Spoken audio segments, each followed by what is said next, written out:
Traders from around the world, what's going on? It's your boy Jeremy Newsome with Real Life Trading, a day to come. Hope everyone's doing fantastic. The SPY making record progress. We got 9 white candles in a row. Bulls are here and here to stay. I love it. Just crushing it. SPY, big target, late March, early April, 297.40. It could happen. It might even happen before late March. Who knows? But man, we're getting there. Volume is picking up. Interesting volume spike right here at this move. But at some point, I mean, again, obviously a pullback will come in, and that will be a good buying opportunity. So that's the SPY. Let's look at a day trade I placed today too. Took a trade on Etsy. It was a bearish gap and go for a small gain on ETSY. And then Aflac just pooped his pants today. A huge gap down. I'm sorry, not gap down. Well, it was a gap down, but huge candle. And I played it a little aggressively, no denying that. Here's the 5-minute chart. And I just played simply the low of the day break. That was it. You got big volume right here. All that volume was coming in and just simply went bearish.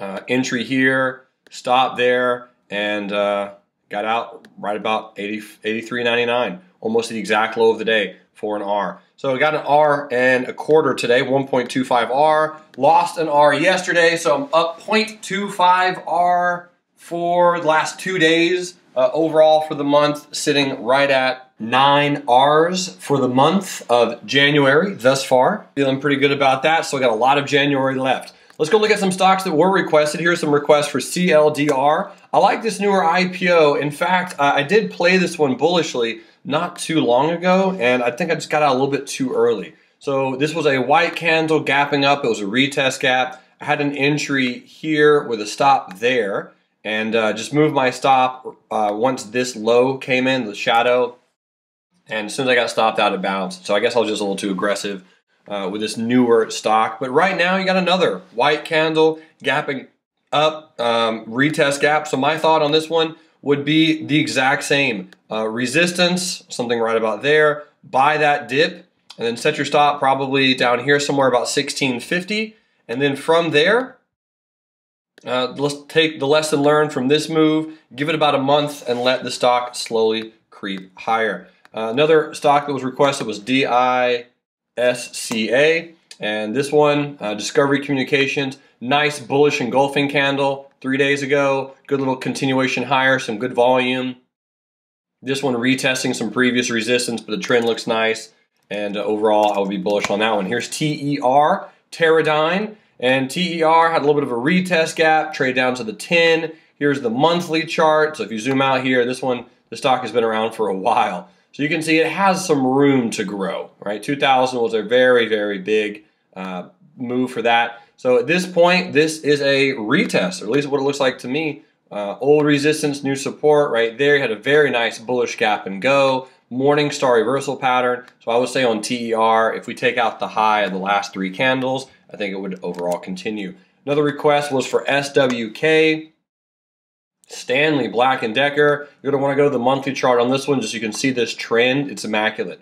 All-time highs, really powerful. Here's the daily chart. And again, we did have a gap up today. This is a buy the dip type of trend because that's what you do in trends. You buy the dip, buy into weakness, buy low, sell high.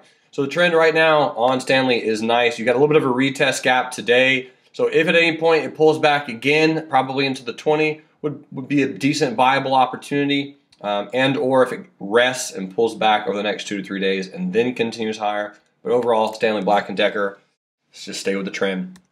Mo asking for IPI. And Mo, I liked your analysis on this one a lot, and I give you 2 thumbs up. I mean, morning star reversal, hard to argue. Entry, stop, looks really good. I don't know if that'll trigger, but with today's inside day candle, I like it. And here's BLUE, blue. Bluebird Bio, hammer candle, sitting at the 50 EMA. Here's the weekly chart, and it pulled into the 10 EMA on the weekly. Nice retest. This is one of those trades that you have to take. You don't know if it's going to work, but that's not really the point. The point is, are you confident enough and comfortable in taking the trade? Entry here, stop there. This one could rotate back down and try one more time before it bounces. So it depends on your time frame and how long you're going to be in the trade. Is it an investment, right? Are you using protective puts, or is it a bill-paying trade? In that case, you probably would be okay just using stops and maybe getting back in if it doesn't work. But yeah, around this time, Mo, looks pretty solid. Amazon hitting a huge target this year. My target for it was 1282.62. So that was massive for it to hit that. That was the Q1 target. Hey, we got there. So congrats to all those traders making some solid coinage on Amazon today. Here's Apple, and a lot of traders making some money on Apple. Folks, be long Apple. Just be long Apple. It's going to break out of this very soon. Made a new all-time high today, and just get in this one bullish. It looks gorgeous. I'll see you guys on Wednesday because the market is closed on Monday. Enjoy your 3-day weekend, and I am super pumped to be trading with you guys in the free trading room in just 2 weeks. If you hop over to realifetrading.com, you can see we got the banner up. Click it, sign up, be there, or be a triangle. I'll see you later, folks. Have a great weekend. You're amazing. And until next time, love life, live life, and trade it. Bye.